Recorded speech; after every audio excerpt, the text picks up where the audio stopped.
Hello, everyone. I'm glad to see you all here. My name is Emily Vanhoff. I am an artist and a maker and a graphic designer, and I live in Chicago. And as you probably know, since you're here, I am partnering with Fiskars and Michaels to teach one class a month for this year. And today's class is going to be these lovely detachable embellished collars. Yeah, if you have any questions as we go, put those in the chat. And if you have any like Fiskars specific questions, we have some representatives here from Fiskars who can answer those as well. So yeah, the class we're going to be doing today are these collars. I'm going to walk you through making the base of the collar and then also show you how to attach the beads and sequins. Although once you have the base of the collar made, there's really like an endless number of ways that you will be able to embellish them. So just to give you a couple of ideas, this is another version of the one we'll be doing today, which is the sequins and beads. These are actually the same sequins and beads, but just arranged in a different way.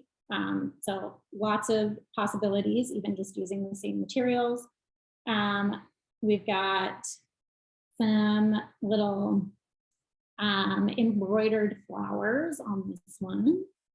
These are some like little sequin flowers that I picked up at Michael's that are super fun. And that one is quick and easy because the flowers come pre-made.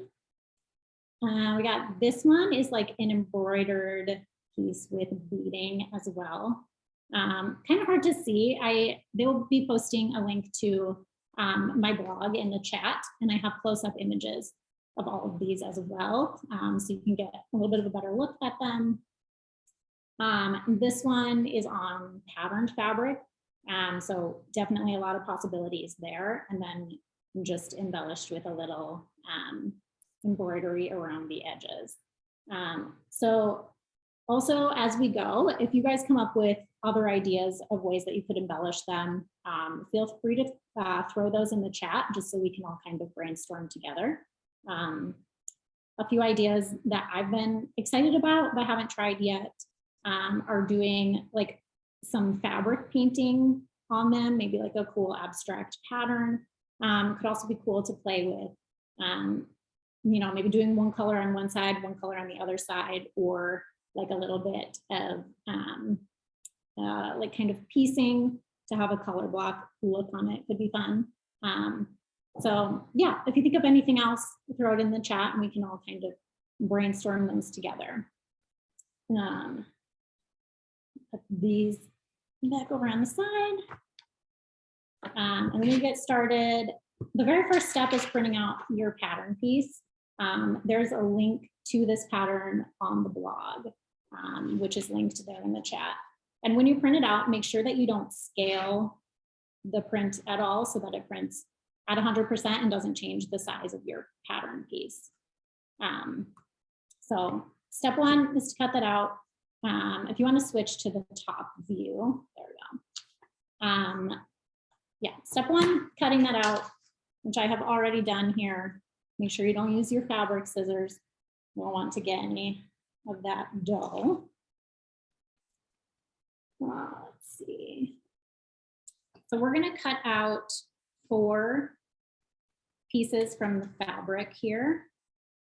I'm going to pin that on. And as you pin it on, make sure you are keeping this short, straight edge parallel with one of the sides here. If you put it on an angle, it will like stretch a little bit weird. So it's good to keep it aligned with some of the edges. And I like to cut out just 2 at a time. You certainly could do 4 at a time, but I think it's like a little bit more difficult to keep it precise. And if you're using patterned fabric, just kind of keep in mind, like if there's a direction to your pattern, Make sure you're not like cutting it out upside down or anything like that.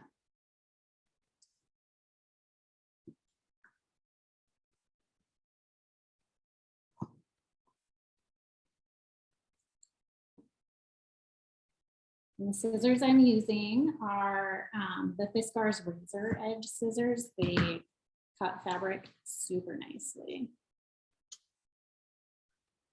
Let's see. All right, so we got 2 pieces. I'll do the other 2. Again, this edge should be sort of parallel with one of the edges of your fabric. And you lay it out to make the most of your fabric without a lot of waste.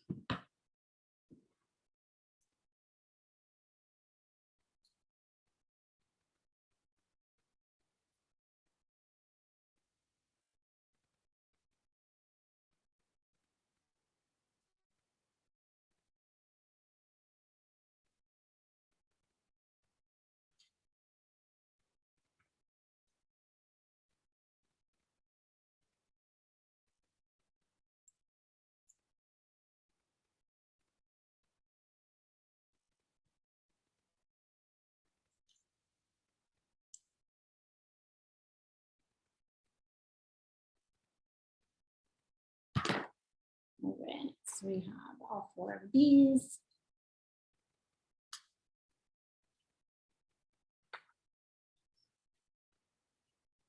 And you also want to make sure, especially if there's a right and wrong side to your fabric pieces, you want to have them kind of mirroring each other. You don't want to end up with like all 4 pieces facing up that way.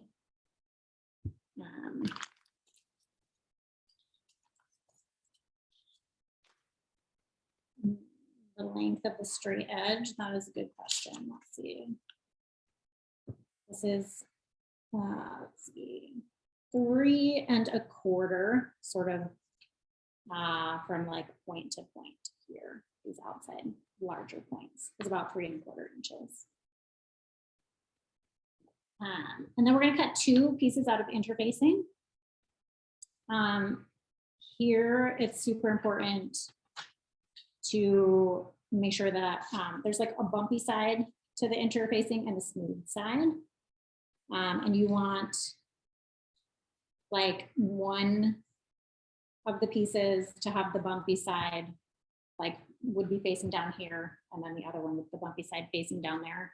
I guess what the best way to say that is just like, yeah, so that they're mirroring each other, which you can accomplish for sure if you just fold your interfacing in half and cut it out this way. Emily, yeah, we have a question on the template size.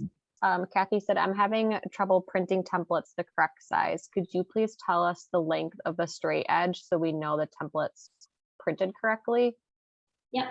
I think, yes, it's 3 1/4 from point to point here on the straight edge. That is an excellent question.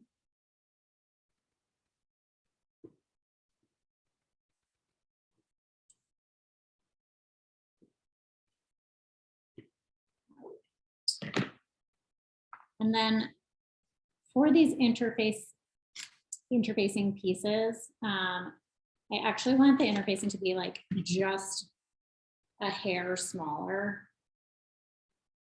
so that it's not getting stuck to your iron or your ironing surface at all. So I'm just going to cut off, it's like roughly 1/8 of an inch or so, and it does not need to be perfect at all.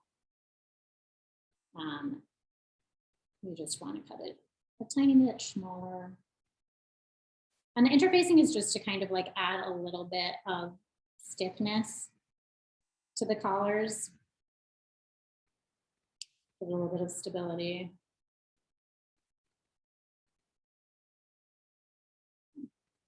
So I'll cut some edges off there, and I'll show you when you lay them on top of your pieces. You can see they're just like a little bit inset.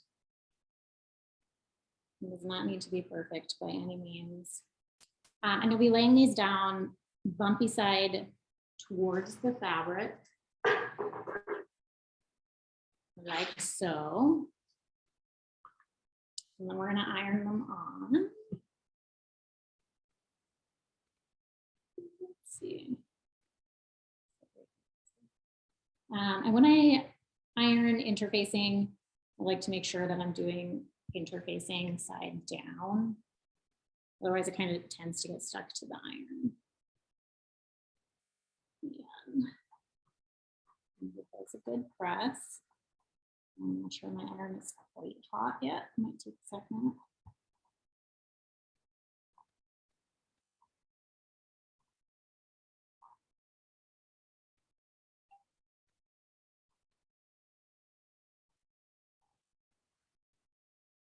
I'll just kind of check, make sure it adhered well. It's like that worked.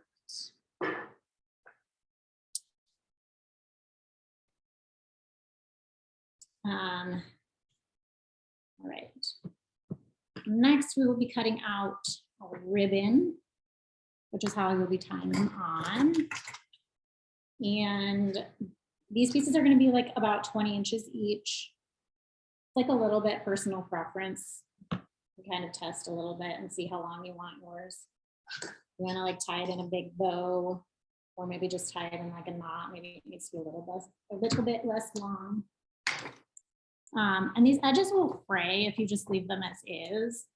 So I like to just take a lighter and just like super quickly burn the edges so that they don't fray. But make sure you're not burning your house down. Yeah, that just melts them a little bit. Keep them together. All right. We're going to pin the ribbon on. And when we're sewing these together, we want to make sure that we are doing the right sides together. So your interfacing will be laying down on your surface.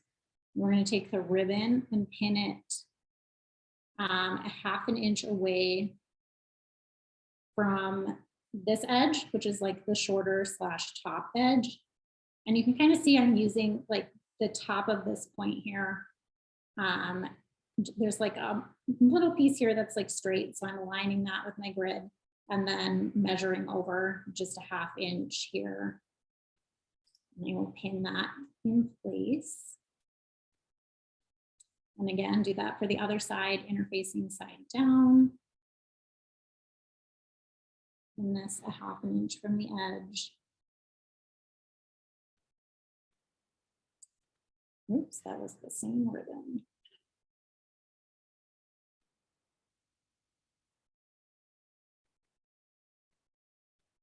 Okay. And then we're going to pin the other side of these collars on top of it. So kind of sandwiching the ribbon in the middle. And again, if you have a right and wrong side to your fabric, make sure that the right sides, or like the pretty side that you want to see, are together and sandwiched in the middle.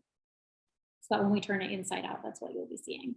We're going to sew this long edge first. So make sure your ribbon is like pulled away from that edge so you don't stitch it anywhere that you don't want it to be stitched. Hey, Emily, we have a question from the chat. How long is the ribbon again? About 20 inches. Perfect, thank you. And all of that info will also be on the blog if you need to refer back to it at some point. You don't have to go crazy pinning these, just kind of keep them from shifting around too much.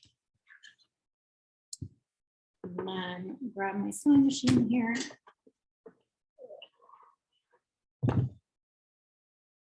So we are going to sew this long edge first. We're going to start at the point. We're going to have a 1/2 inch seam allowance. So sew a 1/2 inch from the edge. And when you get to this little angled corner, make sure you pivot your sewing machine and sew, but continue following that little angled edge there. And also kind of back tack over top of the ribbon here as you're going, just to keep it a little bit more secure from falling out of the seam. We'll sew this up real quick.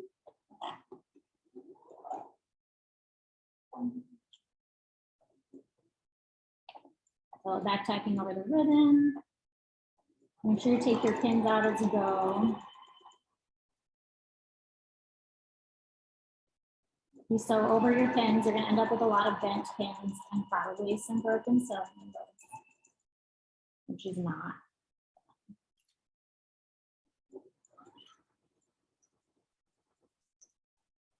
All right, so get to this little angled corner. I'm going to leave my needle down and pivot and finish sewing just that tiny little angled edge. And then back tack there as well. And do the same thing on the other piece.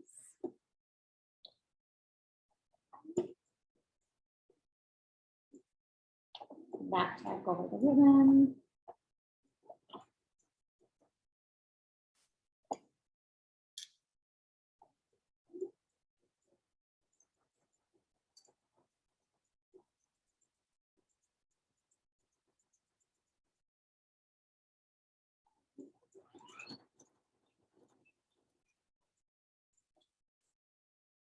Pivoting at that last little corner. And again, being careful not to sew over the ribbon at all. We're going to sew this shorter side next. So kind of like push your ribbon over to the other side so that you don't catch it in your seam. Probably don't have to pin this side because it's kind of already held in place by the stitching. So again, I'm going to start at the point. Seam allowance is a 1/2 inch, and then we'll pivot at that little corner.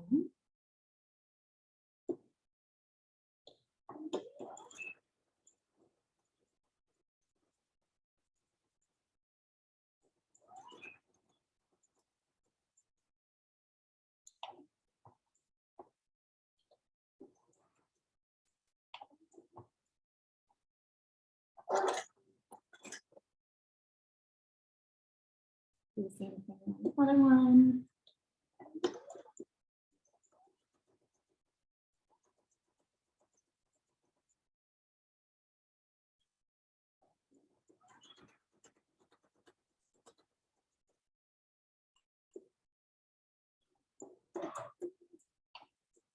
Back tack at the end.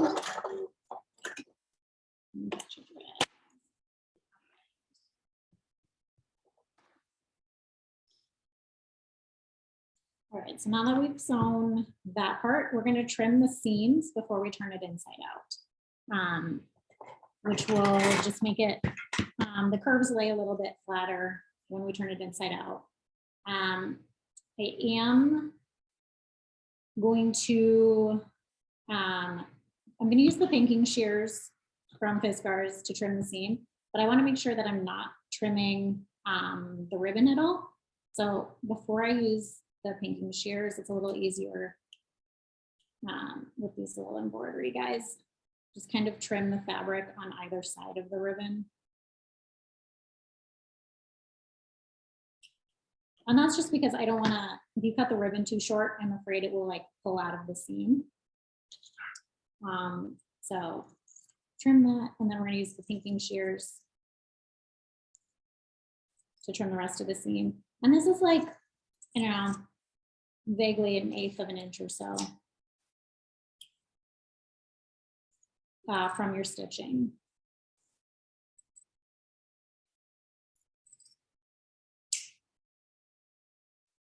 Like so, we'll do that to both of them.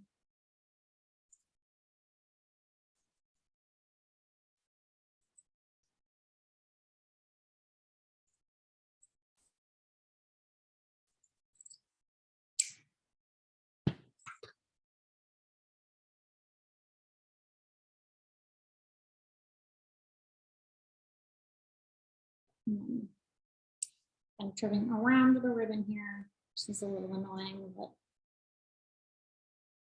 let's see.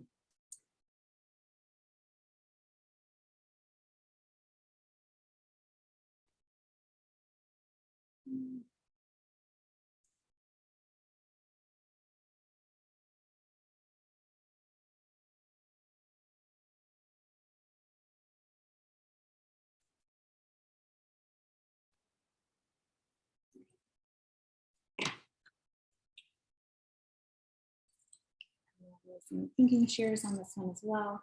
Thinking shears also help the edges of your fabric from fraying as much. So it's kind of doing double duty, both keeping it from fraying as well as making the seam lay a little bit flatter. Next, we're going to turn them inside out. So to do that, kind of start it with my fingers, just kind of play with it a little until you get it about halfway through. And then once it's halfway, you can kind of just take the ribbon and gently pull on it and make it turn inside out the rest of the way.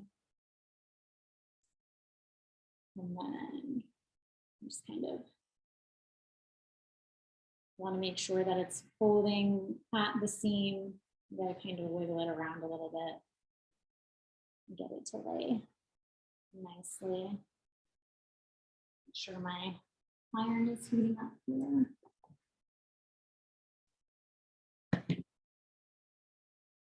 You want to make sure your these little angles here by the flat side, make sure that those are nice and pointy. And it helps to like roll it on the surface here.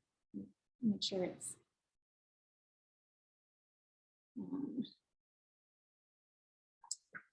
yeah, you kind of want to like be able to see where your stitching is, so that you know that it's actually folding at the seam and not like inside the seam somewhere.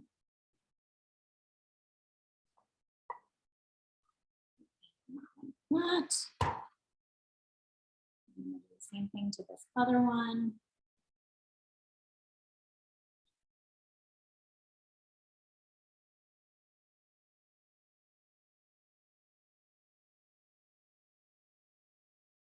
So we're about halfway, and then we can use the ribbon.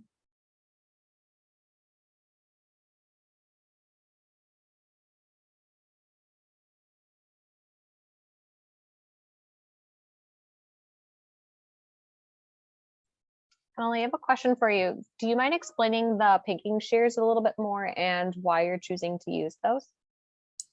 So when you clip curves, it's helpful to kind of get close to the seam, so that because if you were to try to turn it inside out, you know, with the entire seam allowance, it would kind of on this side, it wouldn't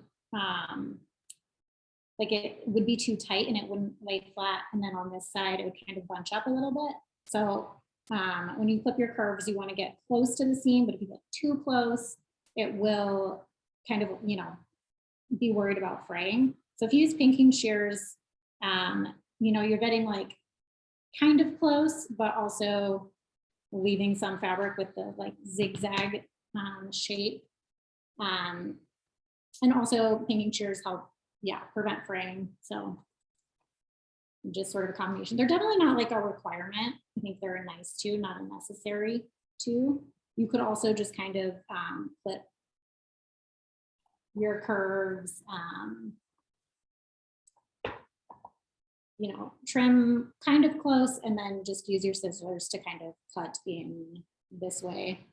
Make sure you're not clipping your seam, but getting close. So either of those methods will work.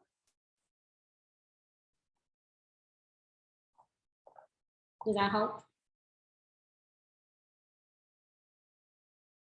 Yes, that was great. Thank you.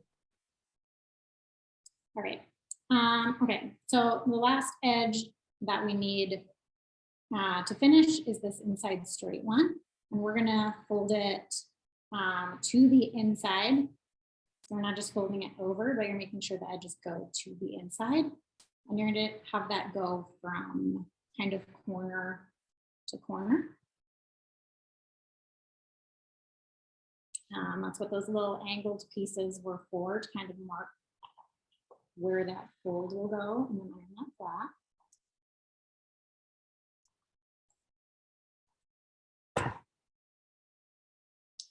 same thing on the other one.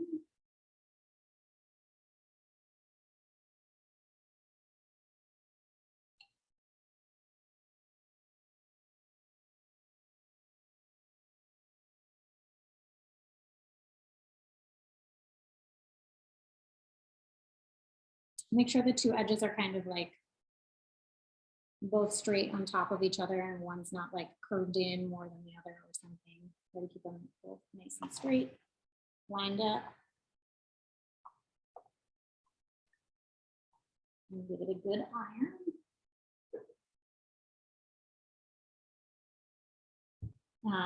So we got the two sides. We need to sew these holes closed, and we also need to attach them together.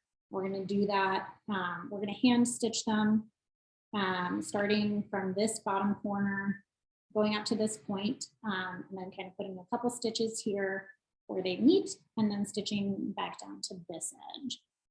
So I'm going to grab needle and some thread.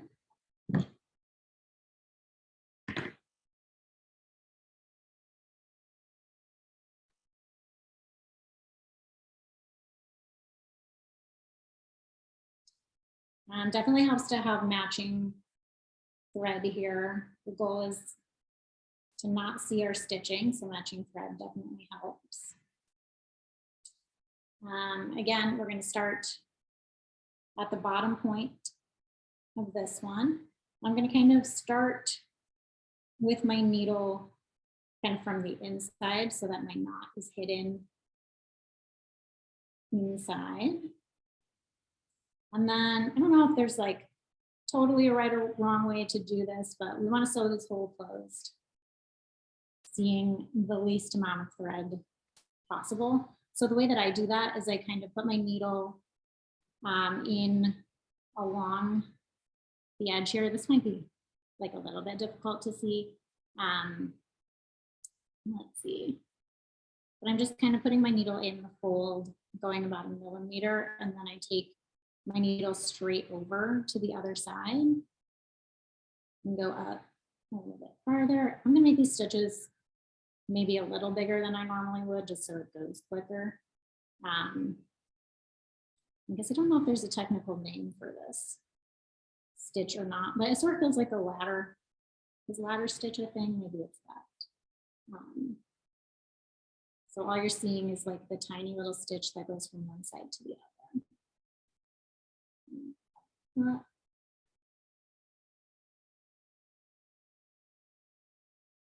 I'm sure that there are other ways though, like other stitches that you could use, kind of do whatever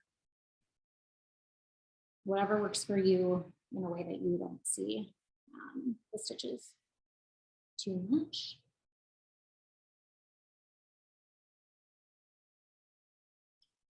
And then once you get to the top here, we're going to end with our needle or our thread coming out at the very point. And we want to attach it to this other side. So I'm just going to kind of do up through one side and back down through the other.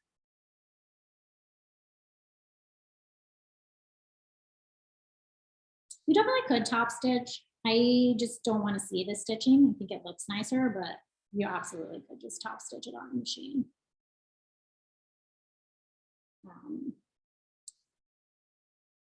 So I'm just going like up and down, up on one side, down on the other side, back through like the same spot a bunch of times, just to make this little connection a little bit stronger.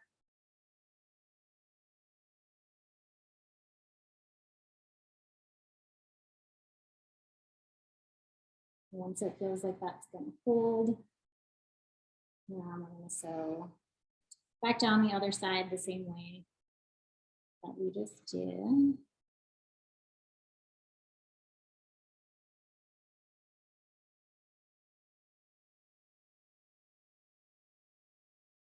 And again, I'm making these stitches like kind of big to go quickly, but I would do them a little bit smaller.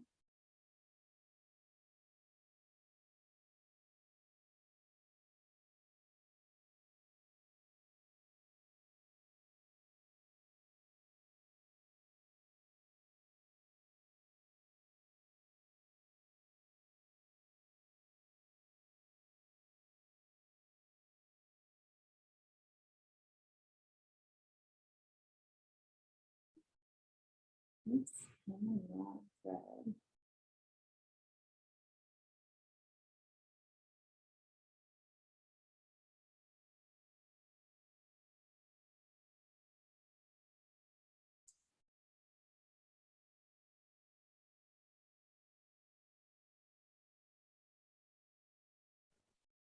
Emily, we have a question from the chat. Kathy would like to know if you would ever consider top stitching all the way around to close the open end instead of hand stitching. Yeah, I think I just answered that. You absolutely could top stitch it. That would be acceptable. I just don't want to see my stitching, but I think top stitching would look fine too. You know, I used whatever, I think either would be perfectly fine. I just used whatever I found in my pin cushion for needle size. Okay, so here I am. Just do like to tie my thread off, I just do like a tiny little stitch, put my needle back through that loop that you make when you do a stitch and pull it tight. Just do like, I don't know, 2 or 3 of those in one spot. And then to hide my tail, I put my needle sort of in between layers of fabric. So I can see I'm not seeing the needle on the top or the bottom. I'm just going through the middle to any random spot. And then you can cut the thread right close to the fabric, and your end will be sort of hidden inside. Okay, so that is the whole finished base of the collar. The next step will be embellishing it. And again, as I said, I'm going to talk through the sequins and beads, but feel free to do anything there. And for embellishing and sewing, there's a question about needles. How do you kind of go about choosing which size needle to use? For the hand stitching, I think anything is fine. I just use whatever I found in my pin cushion here. For the beading, you'll definitely want, I'm using a beading needle, so it's super thin, just so that it fits through the beads. I don't know if there's sizes on beading needles. I think they're just all the same. So, yeah, you can find a pack of beading needles at Michael's. The beading thread is also from Michael's. This is nice. It's like, I think it's nylon and it's like a little bit waxy, which makes it a lot easier to thread the tiny beading needle because they are a pain in the butt. But the thread definitely helps. Like that. And then I'm using all these star sequins. I've got a couple different kinds of beads. Some out here.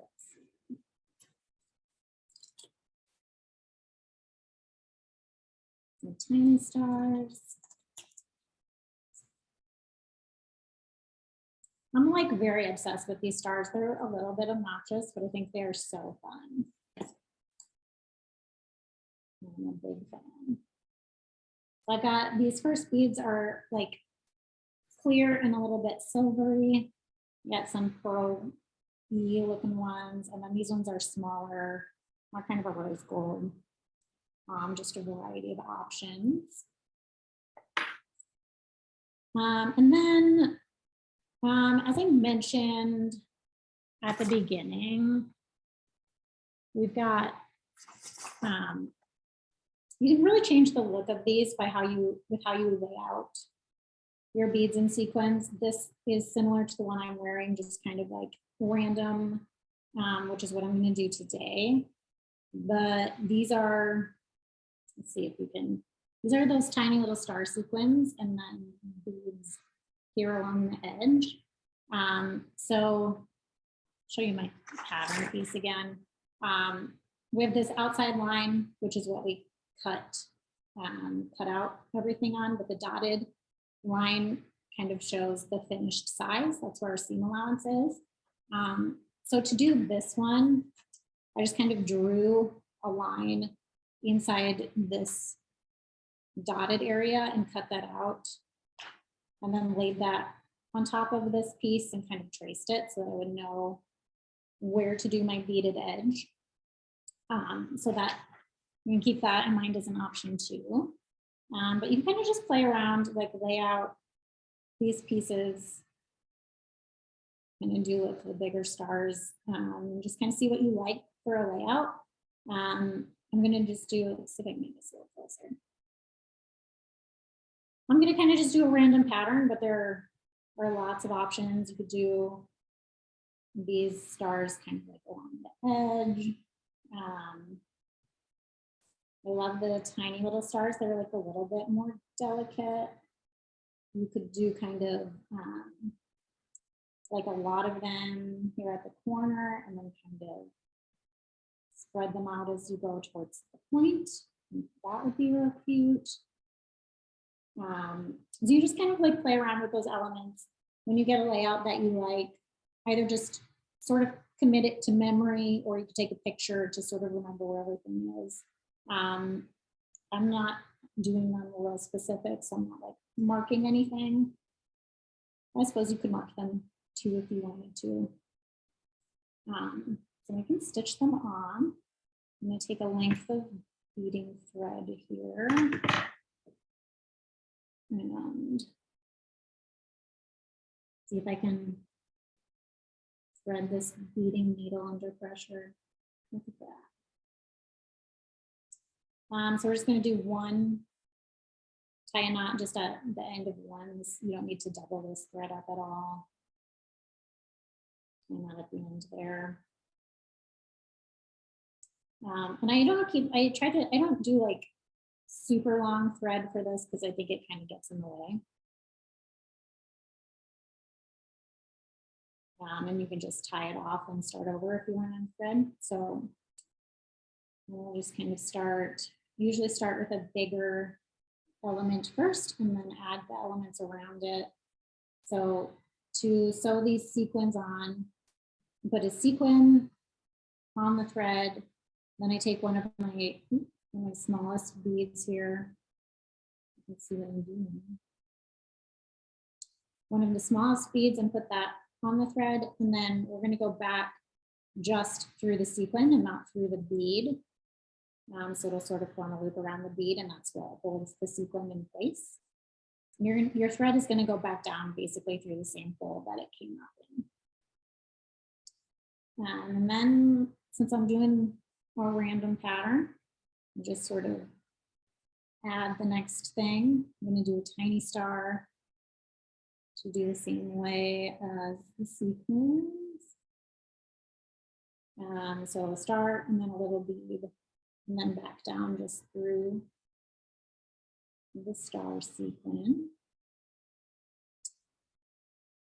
And then add some beads there. We'll do some little white pearl ones. When I do the beads, I usually put my thread back down about a bead's width away from where I came up. Just because that helps the bead lay, it's probably hard to see, but it helps the bead lay with the edge up. If you put it back down directly in the same spot, sometimes the beads lay flat and you kind of like see the hole. And you kind of tell there. So yeah, a bead's width away.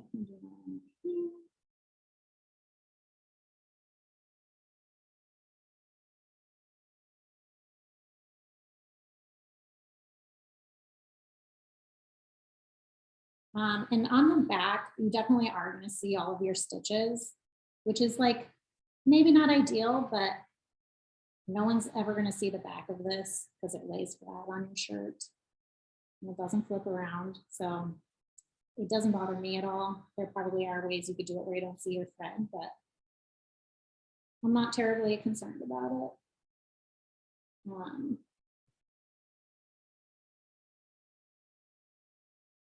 But I would say try not to do sew the next element fairly close to the last element, just so that your traveling stitches on the back are not super long. Because you also don't want them to get caught on something. So as long as you don't leave them too long, that shouldn't be a problem.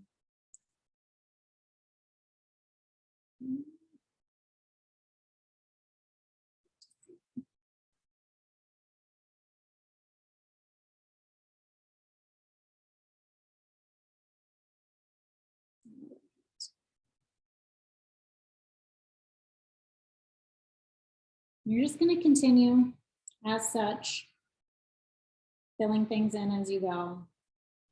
You sort of get to the end and feel like you missed a spot, you can always go back in, add another piece in. I would say don't be too precious about exactly placing things super precisely, because it all just sort of fills in and evens out.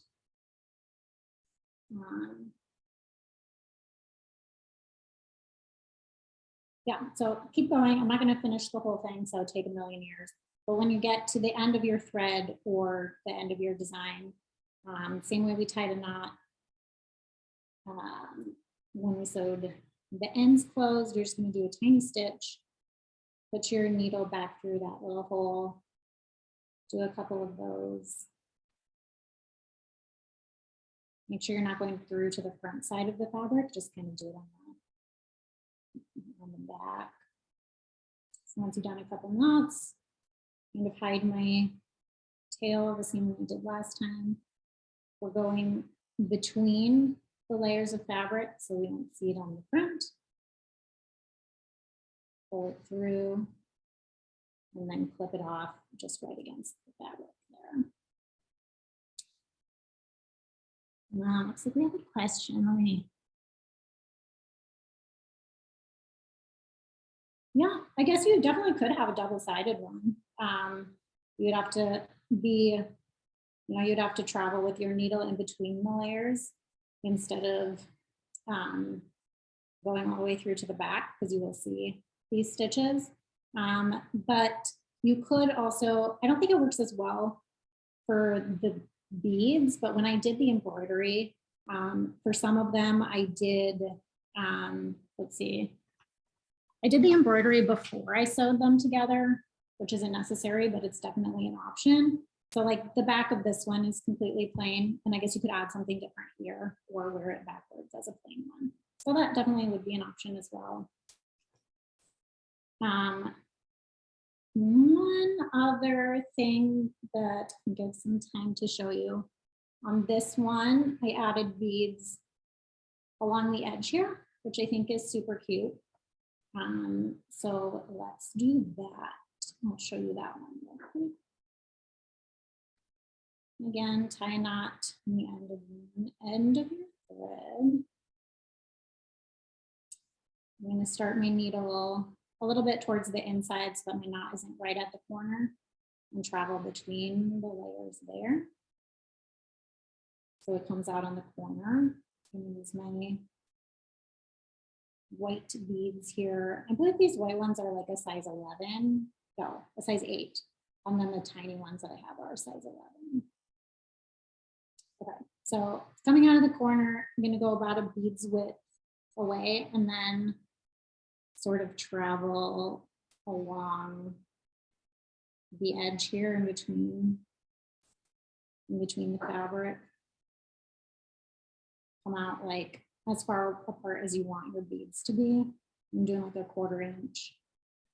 Put another bead on and then go about a bead's width over. So along the edge there.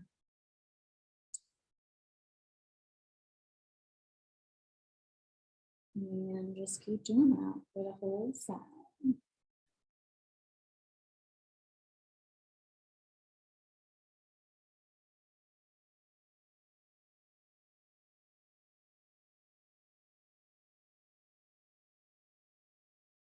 And then once you're done with this, you tie it off the same way.